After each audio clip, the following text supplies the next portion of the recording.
بسم اللہ الرحمن الرحیم۔ السلام علیکم، آپ دیکھ رہے ہیں الف نیوز اور میں ہوں آپ کے ساتھ ماجد علی۔ شامل کرتے ہیں پاکستان اور دنیا بھر سے ون لائن ہیڈ لائنز۔ سعودی ولی عہد اور روسی صدر کا یوکرینی بحران پر تبادلہ خیال۔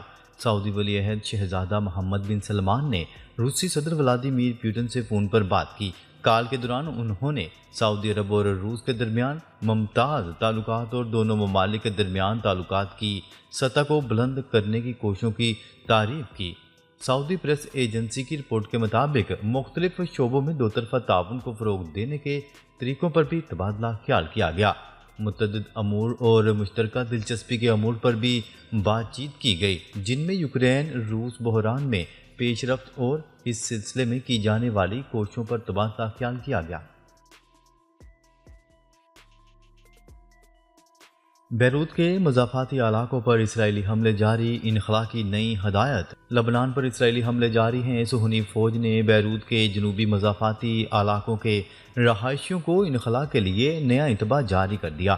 اسرائیلی فوج نے مضافات میں برج البراجنا اور ہارا ہری کے رہائشیوں کو انخلا کے لیے خبردار کر دیا۔ جمعرات کی صبح اسرائیلی فوج نے بیروت کے جنوبی مضافاتی علاقوں پر اسرائیلی انخلا کے انتباہ کے بعد حملہ کیا تھا۔ جنوبی مضافاتی علاقے سے آنے والی تصاویر میں علاقے میں دھوئیں کے بادل دکھائی دے رہے ہیں۔ منگل سے اسرائیل نے کم از کم 6 حملے کیے ہیں۔ لبنانی سرحد پر امن دستوں پر حملے، سلامتی کونسل کا اظہار تشویش۔ اقوام متحدہ کی سلامتی کونسل نے لبنان میں اسرائیلی فوج کی طرف سے UN امن فوج پر حالیہ حملوں کی مذمت کرتے ہوئے تمام فریقین سے کہا ہے کہ وہ یونیفل اور اس کے اہلکاروں کے تحفظ کا احترام کریں۔ عرب میڈیا کی رپورٹ کے مطابق سلامتی کونسل کی طرف سے جاری کردہ بیان میں کہا گیا ہے کہ کونسل نے 29 اکتوبر اور بعد ازاں 7 اور 8 نومبر کو یونیفل پر حملوں کی مذمت کی ہے۔ مذمتی بیان میں کہا گیا کہ وہ کسی فریق کا نام نہیں لیتی کہ وہ اس کا ذمہ دار ہے، البتہ سبھی فریقین سے کہتی ہے کہ امن فوج کے اہلکاروں کا تحفظ یقینی بنائیں اور قانون کا اور بین الاقوامی قوانین کا احترام کریں۔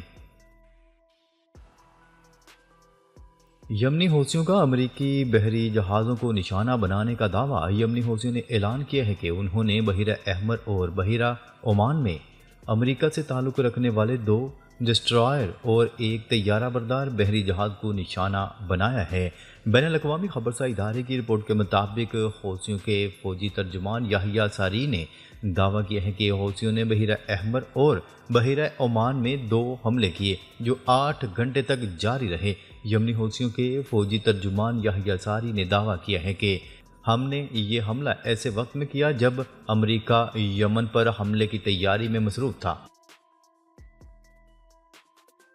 ٹرمپ کے لیے تحفہ، اسرائیل لبنان میں فائر بندی کا منصوبہ تیار کرنے میں مصروف۔ اسرائیل منتخب امریکی صدر ڈونلڈ ٹرمپ کے لیے بطور تحفہ لبنان میں فائر بندی کا منصوبہ تیار کر رہا ہے۔ یہ بات امریکی اخبار واشنگٹن پوسٹ نے جمعرات کے روز بعض ذمہ داران کے حوالے سے بتائی ہے۔ اسرائیلی حکومت کے ایک وزیر نے اس تجویز پر ڈونلڈ ٹرمپ اور جیریڈ کشنر کے ساتھ بات چیت کی۔ اسرائیلی وزیراعظم نیتن یاہو کے ایک قریبی معاون نے ڈونلڈ ٹرمپ اور کشنر کو بتایا کہ اسرائیل لبنان میں فائر بندی کے معاہدے کے سلسلے میں تیزی دکھا رہا ہے۔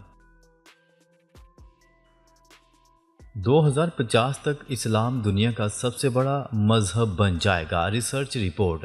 ایک نئی ریسرچ رپورٹ کے مطابق اگلے 25 سال میں پوری دنیا میں اسلام کا غلبہ ہوگا اور یہ سب سے بڑا مذہب بن جائے گا۔ معروف بین الاقوامی ریسرچ انسٹی ٹیوٹ پیو نے ایک نئی ریسرچ کی ہے جس میں بتایا گیا ہے کہ 2050 تک اسلام دنیا کا سب سے بڑا مذہب بن جائے گا۔ حزب اللہ کا پہلی مرتبہ اسرائیلی فوج کے ہیڈ کوارٹر اور وزارت دفاع پر حملے کا دعویٰ۔ حزب اللہ نے پہلی بار اسرائیلی فوج کے ہیڈ کوارٹرز اور وزارت دفاع پر ڈرون سے حملے کا دعویٰ کر دیا۔ اپنے ایک بیان میں لبنانی مزاحمتی تنظیم حزب اللہ کا کہنا تھا کہ اسرائیلی دارالحکومت تل ابیب میں اسرائیلی فوج کے ہیڈ کوارٹر اور وزارت دفاع کو ڈرون حملے کا نشانہ بنایا گیا ہے۔ بیان میں کہا گیا ہے کہ اسرائیل کے اہم دفاعی اداروں اور کمرشل مراکز پر فضائی حملوں کے لیے پھٹنے والے ڈرون کے اسکواڈرن کا استعمال کیا گیا۔ دوسری جانب اسرائیلی فوج نے بیان جاری کرتے ہوئے کہا کہ لبنان سے اسرائیل پر بھاری تعداد میں راکٹ فائر کیے گئے تھے۔ اسرائیل کے مرکزی علاقوں میں سائرن کی آوازوں کے بعد ایک اور بیان میں اسرائیلی فوج کا کہنا تھا کہ لبنان سے ڈرونز اور 40 میزائل اسرائیل کی جانب فائر کیے گئے جنہیں تباہ کر دیا گیا۔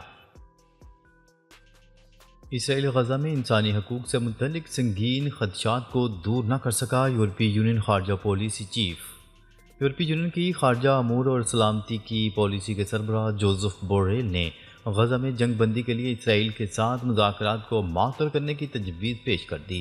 عالمی خبرساں ادارے کی رپورٹ کے مطابق یورپی یونین کی خارجہ پالیسی کے سربراہ جوزف بوریل نے یورپی یونین کے وزراء خارجہ کو پیر کے روز ہونے والے اجلاس سے قبل بھیجے گئے خط میں لکھا کہ غزہ میں بین الاقوامی انسانی قوانین کی ممکنہ خلاف ورزیوں کے بارے میں سنگین خدشات کو اب تک اسرائیل نے خاطر خواہ طور پر دور نہیں کیا۔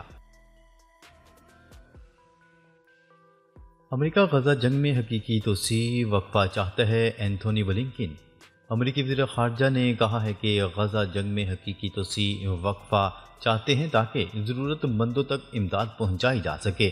برسلز میں صحافیوں سے بات کرتے ہوئے انہوں نے کہا کہ غزہ میں فلسطینیوں کی ضروریات پورا کرنے کا بہترین طریقہ جنگ کا خاتمہ ہے۔ یوکرین کے دارالحکومت کیف میں دھماکے، فضائی حملوں کا الرٹ جاری۔ یوکرین کے دارالحکومت کیف میں دھماکے سنے گئے۔ غیر ملکی خبرساں ادارے کی رپورٹ کے مطابق روسی میزائل حملوں کے بعد یوکرین نے ملک بھر میں فضائی حملوں کا الرٹ جاری کر دیا۔ نومنتخب امریکی صدر ڈونلڈ ٹرمپ کی عبوری ٹیم نے امریکی دفاعی ادارے پینٹاگون کے افسران کو برطرف کرنے کے لیے لسٹیں بنانے کا آغاز کر دیا۔ غیر ملکی خبرساں ایجنسی نے دعویٰ کیا ہے کہ ڈونلڈ ٹرمپ کی عبوری ٹیم نے متعدد پینٹاگون افسران کو عہدوں سے برطرف کرنے کے لیے ان کی لسٹیں بنانے کا آغاز کر دیا ہے۔ رپورٹ میں بتایا گیا ہے کہ جن افسران کو برطرف کیا جا سکتا ہے ان میں ممکنہ طور پر جوائنٹ چیف آف اسٹاف بھی شامل ہو سکتے ہیں، جن میں چیئرمین اور vice chairman, joint chief of staff, بری، بحری اور فضائی افواج سمیت نیشنل گارڈز کے سربراہ بھی شامل ہیں۔ بابا گرو نانک کے جنم دن کی تقریبات کا آغاز، سکھ یاتریوں کی آمد جاری۔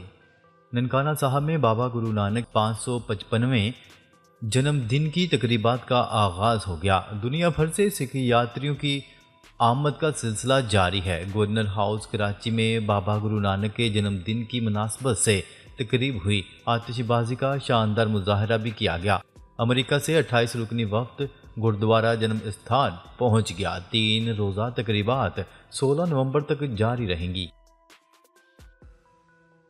بھارت کا کرکٹ کے بعد کبڈی ٹیم کو بھی پاکستان کی اجازت دینے سے انکار۔ چیمپئنز ٹرافی کے لیے کرکٹ ٹیم کو پاکستان نہ بھیجنے کے فیصلے کے بعد اب بھارت نے کبڈی کی ٹیم کو بھی پاکستان جانے کی اجازت دینے سے انکار کر دیا۔ دونوں ٹیموں کے درمیان 19 نومبر کو کرتارپور میں میچ طے تھا۔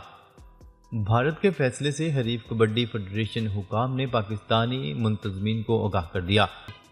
بھارتی کبڈی ٹیم کے ساتھ 21 نومبر کو لاہور اور 23 نومبر کو بہاولپور میں میچز کھیلنے کا مجوزہ پروگرام بنایا گیا تھا۔ بھارتی حکومت کے رویے پر پاکستانی کبڈی فیڈریشن کے حکام نے افسوس کا اظہار کیا ہے۔ اسموک 5 سال سے کم عمر بچوں اور حاملہ خواتین کے لیے انتہائی خطرناک قرار۔ اقوام متحدہ نے اسموک کو 5 سال سے کم بچوں اور حاملہ خواتین کے لیے انتہائی خطرناک قرار دے دیا۔ لاہور، کراچی اور ملتان سمیت ملک کے بیشتر شہر اور علاقے بدترین اسموک کی لپیٹ میں ہیں۔ پاکستان کے فضائی معیار کو دیکھتے ہوئے اقوام متحدہ نے اسموک کو 5 سال سے کم عمر بچوں اور حاملہ خواتین کے لیے انتہائی خطرناک قرار دیا ہے۔ حج درخواستوں کی وصولی 18 نومبر سے شروع ہوگی۔ وفاقی حکومت نے حج 2025 کے لیے درخواستوں کی وصولی کی تاریخ کا اعلان کر دیا۔ سرکاری اسکیم کے تحت جانے والے عازمین سے درخواستوں کی وصولی کا آغاز 18 نومبر سے ہوگا۔ عازمین حج 3 دسمبر تک مقررہ بینکوں میں حج درخواستیں جمع کروا سکیں گے۔ سرکاری اسکیم کے تحت عازمین سے 3 اقساط میں رقم وصول کی جائے گی۔ حج درخواستیں جمع کرواتے ہوئے 2 لاکھ روپے جمع کروانا ہوں گے۔ خواتین سے متعلق شرمناک بیان پر جاپانی وزیر کو معافی مانگنا پڑ گئی۔ جاپانی وزیر اور کنزرویٹو پارٹی کے رہنما کو خاتون سے متعلق شرمناک بیان دینے کے بعد معافی مانگنا پڑ گئی۔ غیر ملکی خبرساں ایجنسی کی رپورٹ کے مطابق جاپانی قانون ساز اور وزیر ناکی ہائی کورٹ نے خواتین سے متعلق متنازع بیان دیتے ہوئے کہا کہ جاپان کی گرتی ہوئی شرح پیدائش کو بڑھانے کے لیے خواتین کو 30 سال کی عمر کے بعد اپنے رحم کو ہٹانے پر غور کرنا چاہیے۔ اسرائیل کو امریکی ہتھیاروں کی فروخت، برنی سینڈرز کا اہم اعلان۔ امریکی سینیٹر برنی سینڈرز نے اسرائیل کو امریکی ہتھیاروں کی فروخت روکنے کے لیے ووٹ دینے کا اعلان کر دیا۔ غیر ملکی میڈیا کی رپورٹ کے مطابق برنی سینڈرز نے کہا کہ وہ اگلے ہفتے سینٹ کے فلور پر اسرائیل کو بعض جارحانہ ہتھیاروں کی فروخت کو روکنے کے لیے متعدد قراردادیں لانے کی تیاری کر رہے ہیں۔ برنی سینڈرز نے ایکس پر اپنے بیان میں کہا، اس میں اب کوئی شک نہیں رہا کہ نیتن یاہو کی انتہا پسند حکومت امریکی بین الاقوامی قوانین کی سرہن خلاف ورزی کر رہی ہے اور وہ غزہ میں فلسطینی عوام کے خلاف وحشیانہ جنگ چھیڑ رہی ہے۔ ناظرین، اب تک کے لیے اتنا ہی۔ مزید خبریں لے کر بہت جلد آپ کی خدمت میں حاضر ہوں گے۔ تب تک کے لیے اپنا خیال رکھیے گا۔ اللہ نگہبان۔